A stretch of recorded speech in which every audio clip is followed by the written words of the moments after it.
안녕하세요. 유튜브 가족 여러분. 저는 김선희 목사라고 합니다.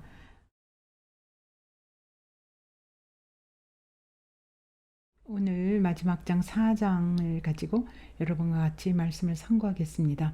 먼저 제가 4장 1절에서부터 그 12절까지 본문을 쫙 읽을 테니까 여러분도 들으실 분은 들으시고 성경을 갖고 계신 분은 같이 말씀을 같이 읽으면 좋겠습니다. 읽겠습니다.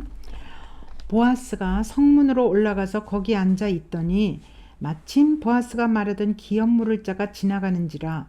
보아스가 그에게 이르되 아무개여 이리로 와서 앉으라 하니 그가 와서 앉으매 보아스가 그 성읍 장로 10명을 청하여 이르되 당신들은 여기 앉으라 하니 그들이 앉으매 3절 보아스가 그 기업 물을 자에게 이르되 모압 지방에서 돌아온 나오미가 우리 형제 엘리멜렉의 소유지를 팔려 함으로 내가 여기 앉은 이들과 내 백성의 장로들 앞에서 그것을 사라고 내게 말하여 알게 하려 하였노라.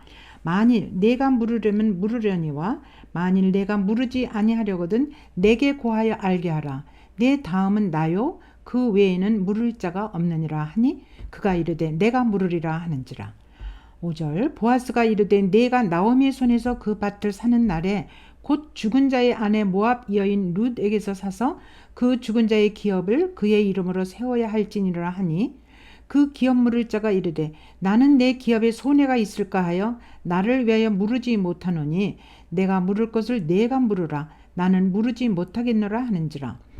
옛적 이스라엘 중에는 모든 것을 물으거나 교환하는 일을 확정하기 위하여 사람이 그의 신을 벗어 그의 이웃에게 주더니 이것이 이스라엘 중에 증명하는 전례가 된지라. 8절입니다. 이에 그 기업 물을 자가 보아스에게 이르되 네가 너를 위해 사라 하고 그의 신을 벗는지라.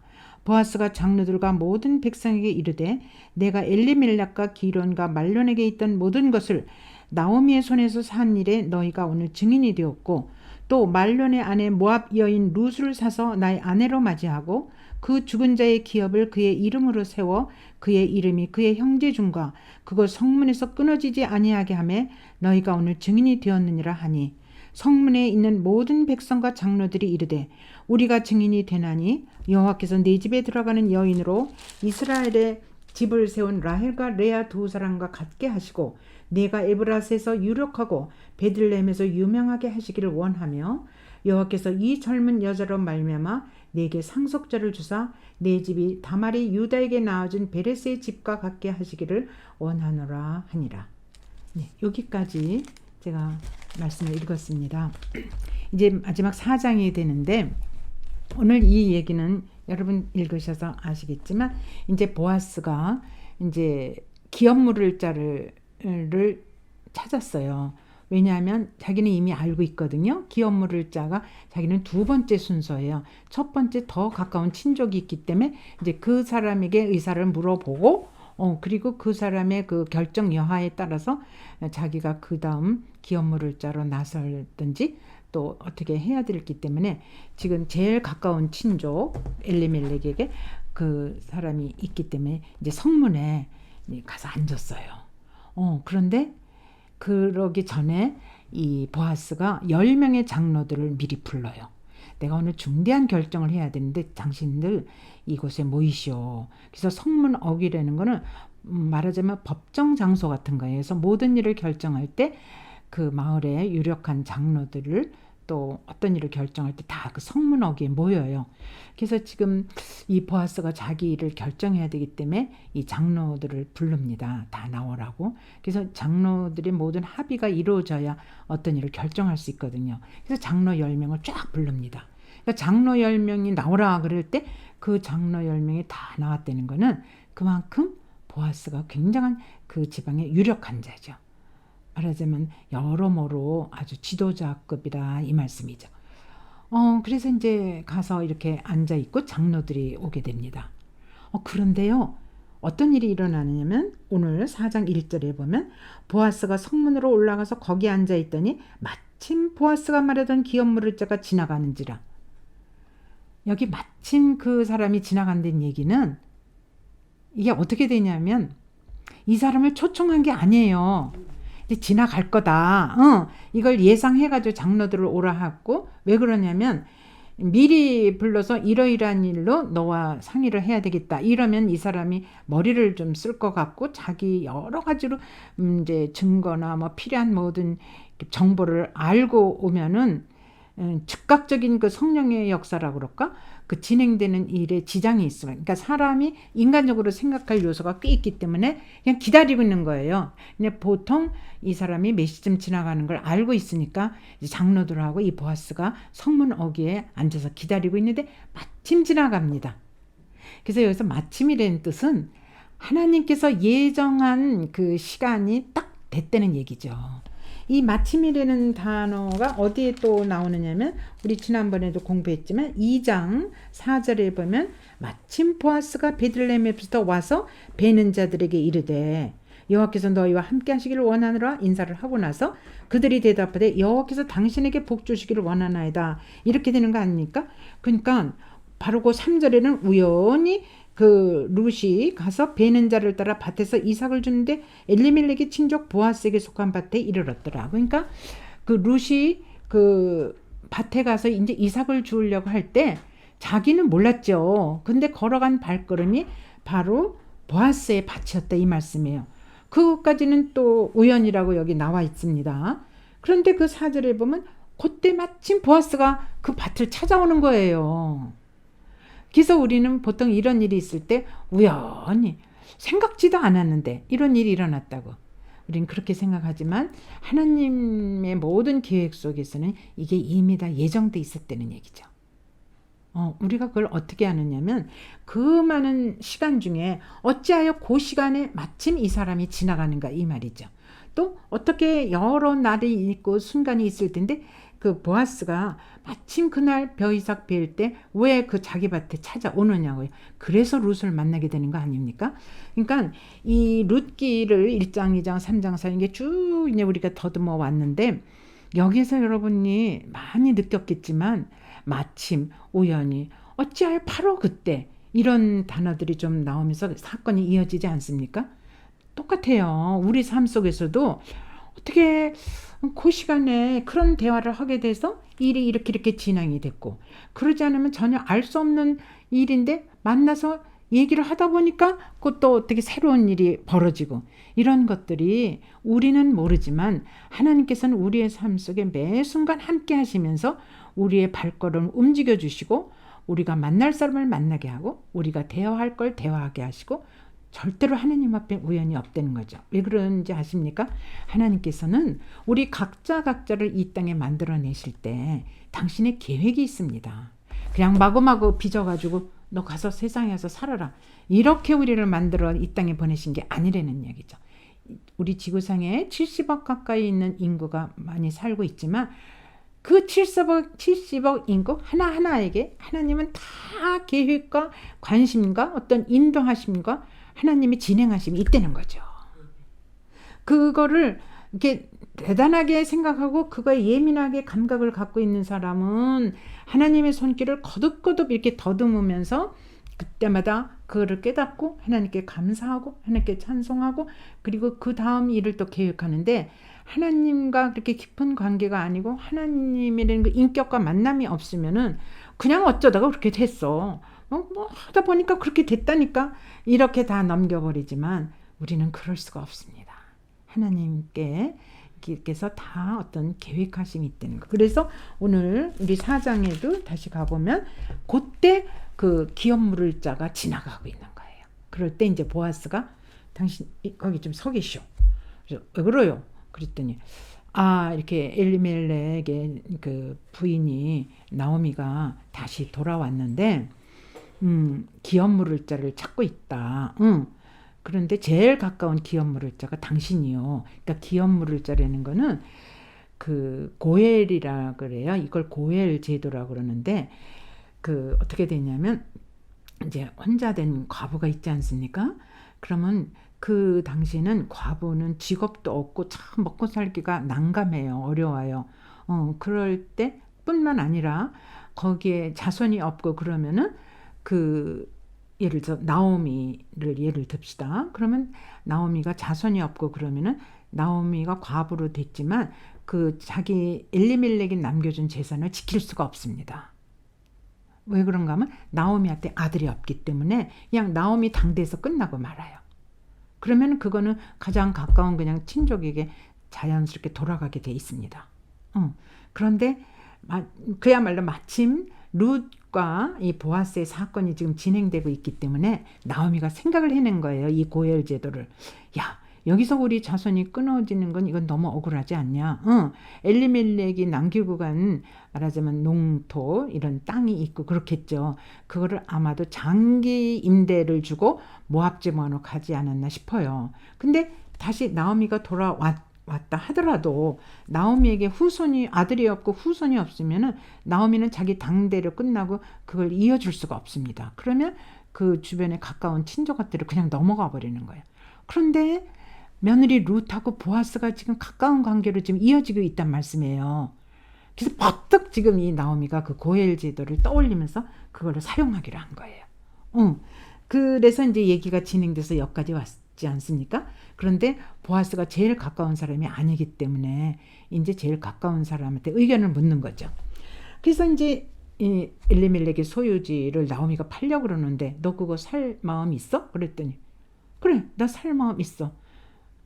그래? 그런데 나오미가 지금 이 고엘 제도, 이 기업 물을 자라는 건 이거 그러니까 땅 토지를 사려는 얘기죠. 그래가지고 그 불쌍한 나오미의 가족을 좀 살려준다는 뜻이 있거든요. 국률이 여기는. 그런데 이 첫 번째 제일 가까운 친족이 산다고 그랬다가 근데 보아스가 나오미가 하고 같이 따라온 며느리 룻이 있거든. 그런데 이 고엘제도 요청한 건 누구냐면 며느리 룻이야. 근데 굉장히 며느리 룻은 젊다고 모압 지방에서 왔는데 엄마 그랬더니만 이 사람이 그래? 그러면 나 그 땅 안 살 거야. 나 기업 물을 생각 없어. 뭐 이러고 거절을 하는 거예요. 그러니까 자기한테 손해가 되는 거죠. 왜 그러냐면 나오미가 고엘 제도를 요청했다 하면 나오미는 너무 늙었기 때문에 애도 날 수가 없고 시간이 좀 지나면 자기께 되는데 자기가 기업 물을 자로 자기가 사면은 그런데 룻이 젊은 여자가 요청을 했고 그 젊은 여자가 나오미의 며느리라니까 이건 안 되잖아요. 룻이 결혼을 해서 아들이라도 나면 그건 자기 차례가 될 수가 없는 거죠. 그래서 거절을 해요. 그랬더니 보아스가 그럼 확정적인 거를 이제 알려야지. 그랬을 때 이 남자가 자기 신발을 벗어서 던져버려요. 신을 벗는다는 건 자기 모든 권리를 포기한다는 얘기거든요. 그러고 나서 이제 보아스가 알았어.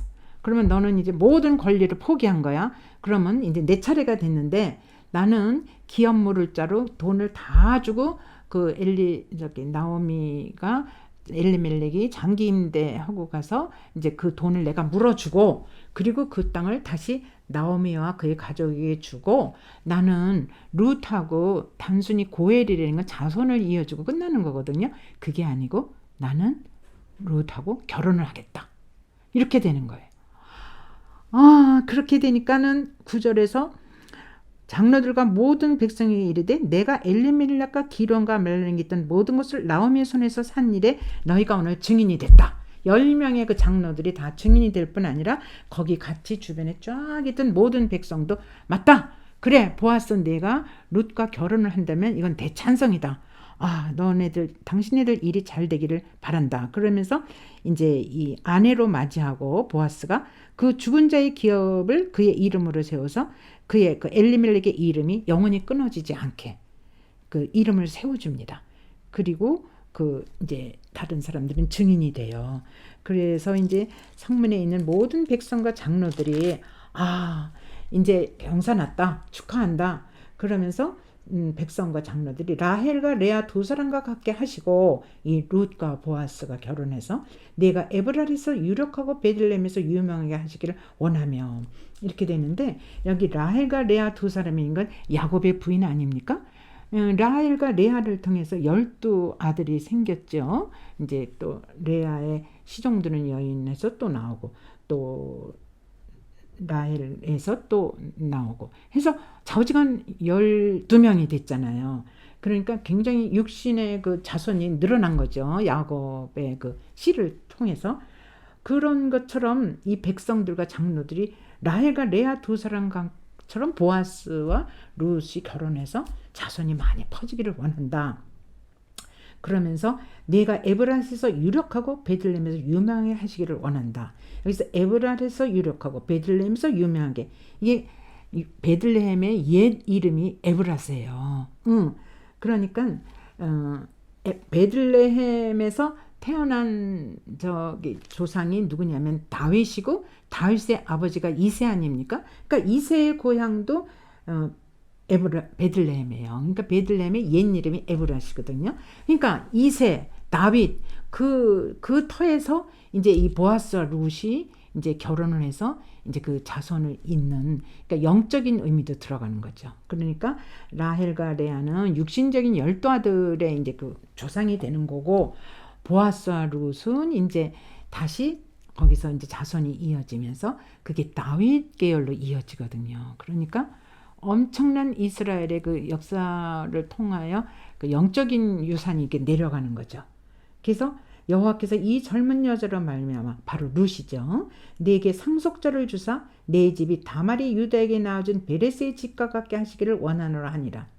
여기 12절에 다시 보면 내 집이, 바로 보아스와 결혼한 그 집이 다말이 유다에게 낳아준 베레스의 집, 다말이 유다에게 낳아줬다.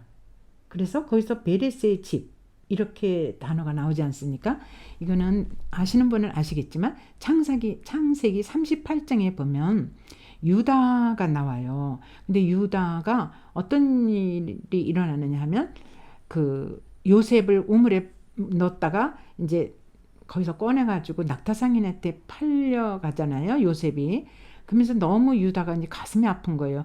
내 형제를 이렇게 타고 에집트에다 팔다니. 그래서 막 이제 갈등을 겪고 속상해하고 그러다가, 내가 이제 이 형제들하고는 더 이상 있을 수가 없다. 난 여기에 있을 필요도 없다 해서 유다가 가나안 지방으로 자꾸 들어가요.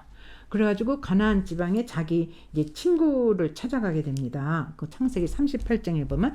그러면서 이제 친구한테서 소개를 받아가지고 여러분이 알겠지만 그 이야기를 한번 그냥 옛날 이야기처럼 여러분이 들어보시면, 이 세상에 이런 일도 또 있구나, 그런 얘기를 하시게 되는데, 제가 그러니까 어떻게 되냐면, 그 다말하고 유다가 말하자면 결합을 해서 자녀를 낳게 됩니다. 그건 또 무슨 소리야? 왜 그러냐면 유다는 시아버지거든요. 그럼 어떻게 되냐면, 그 유다가 이제 결혼을 해요. 그래가지고 자기가 아들을 낳은 첫 아들이 엘이에요. 근데 그 엘의 부인을 다말을 얻어줍니다. 그래서 다말이 가나안 여인이에요. 그래서 하여튼 어찌된 일인지 거기서 아기가 없고, 그 엘이 하나님의 진노를 받아서 죽게 됩니다. 그러니까 이 다말은 그냥 또 과부가 됐잖아요, 애도 없이. 그래서 이 고엘 제도처럼 또 그 동생, 그러니까 시동생 오난이 씨를 넣어주기를 바래서 이제 고엘 제도, 그 자녀를 낳도록끔 시아버지가 허락을 해요. 그래서 오난과 형수죠, 다말 형수하고 결합을 했는데, 세상에 이 오난이 자손을 이어줄 마음이 없으니까 결합은 하되 그 씨를 바깥으로 사정을 합니다. 그래서 자손이 안 생겨요. 그러니까 하나님께서는 그 행위가 너무너무 괘씸하니까 하나님께서 오난을 죽게 해요. 그러니까 이게 어떻게 됩니까? 다말은 자기 남편도 죽었고 자기 시동생도 죽지 않았습니까? 그러니까 시아버지 유다가 이거 야단났구나. 셋째 셀라가 있는데 잘못하면 셀라도 죽겠구나. 나이 차이가 꽤 나는데. 그래가지고 뭐라 그러느냐면, 며느리 다말한테 너 너네 친정에 가 있어. 그래가지고 저 셀라가 아주 커서 장성할 때까지 너네 친정에 가 있다. 내가 연락하면 그때 올라와. 그래서 다말이 친정으로 내려가요. 그래서 한참 몇 년이 흐른 다음에 이제 셀라가 꽤 큽니다. 그런데 이 아버지 유다가 자기 며느리 다말한테 연락을 안 해요. 왜 그랬을 것 같아요? 자기 아들 셋째도 죽을까 봐. 그럴 수도 있겠죠. 첫 아들도 죽었지. 둘째 아들도 죽었지. 이 셋째 이거 하나 남은 셋째까지도 죽을까봐 겁이 나가지고 다말을 올라오라 소리를 안 해요. 친정에 내려가 있는데. 그랬더니 다말이 계속 기다리고 있다가 그래? 내가 그렇게 긴 세월 기다리고 있는데 나한테 이렇게 거짓말을 해? 시아버지가? 이건 너무하잖아. 나는 그 여의 이 가문의 씨를 이어주고 싶은데 나한테 이렇게 골탕을 먹여 거짓말을 시켜? 이러고 화가 좀 났죠. 그래가지고 이 다말이 시아버지가 자주 다니는 그 길목 어귀에 이렇게 그 과부가 입는 옷이 있는데 그걸 확 벗어버려요. 그리고는 창녀들이 입는 옷으로 갈아입어요. 그리고는 이제 완전히 변장을 하니까 이게 누군지를 모르죠. 그럴 때 시아버지 유다가 가끔 그 언덕을 이렇게 지나가는데 웬 못 봤던 창녀가 거기에 이렇게 아주 화려하게 옷을 입고 있으니까 이렇게 꼬신 거예요. 그래가지고 이 다말과 시아버지 관계가 만들어지는 거예요. 그럴 때 요청을 합니다. 이건 꼭 옛날 얘기 같은 진짜 얘기인데 성경 38장에 쭉 나오는 게 그 내용이 전부 다가 그겁니다. 그래서 유다가 내가 너한테 염소를 키워가지고 줄 테니까 그걸 보수를 받아라. 그랬더니 좋다. 근데 그 기간 전까지 당신이 나와 접촉했다는 거를 증거물을 내가 갖고 있어야 되겠다. 그럼 뭘 줄까? 그랬더니 유다 그 시아버지가 갖고 있는 끈, 그다음에 지팡이, 그리고 도장 이걸 달래는 거예요. 그때까지. 그래서 시아버지가 준단 말이에요. 그래서 그걸 받아서 보관하고 있었어요. 그런데요. 이 다말이 시간이 흐르고 나서 한 석 달쯤 지나서 배가 불러오기 시작하는 거예요. 임신이 돼가지고. 그러니까 동네에서 수근수근하는 거예요. 저 다말이 자기 남편도 없고 도무지 그렇게 씨가 이어질 리가 없는데 이게 이상한 일이 일어났어. 수근수근 막 이래요. 그게 유다의 귀에 들어가요. 그랬더니 내 며느리가 세상에 있을 수 없는 일이 일어났다. 그래가지고 이제 며느리를 불에 태워 죽이려고 작정을 해. 다말을. 그래가지고 이제 막 불러 올리니까는 내가 가되 이 아이가 누구의 아이인지 내가 증거물을 갖고 가느라. 그래가지고 딱 이제 이 며느리를 불에 태워 죽이려고 그럴 때 이 다말이 증거물을 탁 유다 앞에 내놓는 거예요. 끈, 도장, 지팡이를. 꼼짝 못하고 당했죠. 시아버지 유다가. 그랬더니 시아버지가 네가 옳도다. 네가 나보다 낫다. 너는 그렇게 유다 가문을 남기기 위해서 애를 썼는데 내가 참 자손을 보내주지도 않고 결국 내가 잘못했다. 그래서 그 이후에 유다는 완전히 딴 사람이 됩니다. 사실은. 그래서 유다가 38장 이후에 정말 새 사람으로 바뀌어져 가지고 나중에 이제 유다가 그 호를 갖게 되고 예수의 그 계보를 잇는 아들이 돼요. 그런 스토리가 있는데 여기서 지금 베레스의 집과 같게 하시기를 원한다. 그러니까 무슨 얘기냐 하면 이 베레스가 이제 어떻게 됐냐면 그 다말이 난 첫 아들이 베레스예요. 그리고 이제 둘째 아들이 이제 누구지? 세라예요. 그래서 그 베레스의 그 첫 아들, 그러니까 사실은 베레스가 첫 번째 아들에는 세라가 먼저 나오려고 손목을 이렇게 디미는데 거기다 빨간 홍시를 맺거든요. 근데 그 아이가 들어가 버려요. 그러고는 꽉 차고 두 번째 애가 나온 게 그게 베레스예요. 그래가지고 이 가문은 어떻게 이어지냐면 베레스 가문으로부터 이어져서 이제 그 다음 우리가 하겠지만 베레스의 계보로부터 해서 쭉 이제 그 다윗까지 연결이 되는 거거든요. 어쨌건 이렇게 옛날 얘기처럼 여러분에게 이렇게 전해드렸는데 하나님께서 하시는 그 일은 우리가 상식적으로 이성적으로 생각할 수 없는 방법이 아주 적나라하게 다 드러나는 게 사실 성경입니다. 일반 책에는 이건 무슨 삼류 소설도 아니고 있을 수 없는 이야기인데 성경은 거짓 없이 이걸 그대로 다 성경의 한 장을 할애해서 다 이게 진행이 됩니다. 그래서 어떻게 됐냐면 그 베레스를 통해서 이제 살몬이 나오게 돼요. 그리고 살몬이 오벳을 낳고 오벳이 이새를 낳고 이새가 다윗이 되는데 그건 요 다음번 시간에 알려드리기로 하고 잠깐 기도하고 마치겠습니다. 네, 기도하겠습니다. 하나님 아버지, 오늘 보아스와 룻이 장로 10명을 성문옥에서 다 만나고 아주 확정적으로 모든 절차를 다 밟아서 하나님 드디어 결혼을 하게 됩니다. 하나님 아버지, 정말 보아스가 베푸는 그 말로 다 할 수 없는 조건 없는 헤세드의 사랑, 그리고 그것을 받아 누리는 룻의 기가 막힌 순종, 이 모든 것들이 얽혀져서 룻기 4장이 진행됨을 저희들이 배웠습니다. 아버지 하나님, 우리가 이곳에서 간절히 이제 이렇게 생각해 볼 부분은 정말 보잘것없는 한 여인 룻, 그것도 모압 지방 이방 땅의 한 여인이었지만 아버지 그의 중심을 보시고 하나님이 말로 다 할 수 없는 그 기가 막힌 것으로 축복해 주시는 장면을 보면서 아버지, 우리가 어떻게 살아야 될 건가를 곰곰이 생각하게 됩니다. 하나님 도와주시옵소서.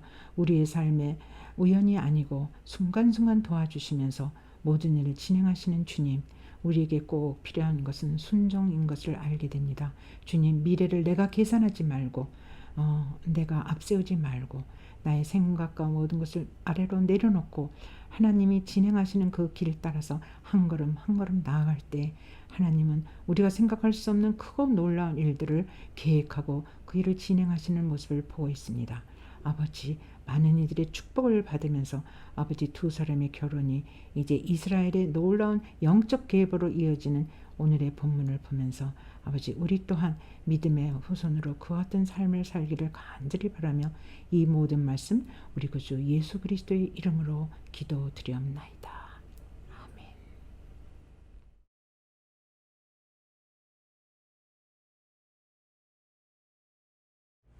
치료를 여는 기도. 박종태. 벼가 익기 전에 보리를 주시고 사과가 익기 전에 포도를 주시고 하나님의 그 사랑 감사합니다. 지난 반년도 지켜주시고 남은 반년도 살게 하시는 듯 이제라도 다시 열기를 원합니다. 미루나무도 땀을 쏟는 7월에는 우리의 봉사에도 농부 같은 땀이 있게 하시고 갈대가 숲으로 우거지는 7월에는 우리의 믿음도 갈대 숲처럼 자라게 하소서. 삼복이 아무리 더울지라도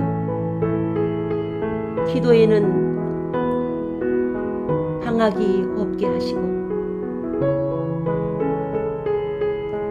예배는 휴가가 없게 하소서. 장마 속에서도 사랑하게 하시고 축복의 장마비를 보게 하소서. 비 속에서는 주시는 무지개를 받아 8월로 9월로 달려가게 하소서.